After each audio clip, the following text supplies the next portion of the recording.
गावच्या चोपडा शहरामध्ये राष्ट्रवादीचं आंदोलन आहे। शहरातील नागरिकांच्या प्रश्नांवरून आता उपोषण आंदोलनास सुरुवात करण्यात आली। तालुका अध्यक्ष बाळासाहेब पाटलांचं 5 दिवसांपासून आंदोलन सुरू आहे। राष्ट्रवादीच्या आंदोलनाला राष्ट्रवादी शरदचंद्र पवार पक्षाचा देखील या ठिकाणी पाठिंबा आहे। राष्ट्रवादी शरदचंद्र पवार पक्षाच्या अरुणभाई जगतापांनी आंदोलनाच्या स्थळी भेट दिली। राष्ट्रवादीच्या आंदोलनाला सर्वपक्षीय नेत्यांचा पाठिंबा असल्याचं पाहायला मिळालं।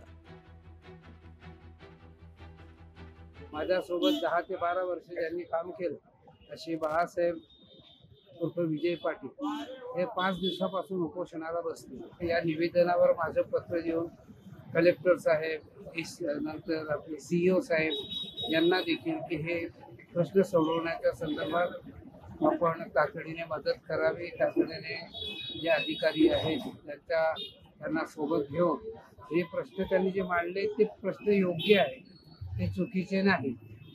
तर बाळासाहेबांना देखील मी विनंती केली की तुम्हाला आमचा पाठिंबा आहे आणि सर्व पक्षीय पाठिंबा बाळासाहेबांना आहे।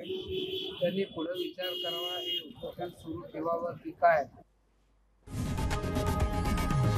लोकशाही मराठी ऐका, पहा, जागरूक रहा।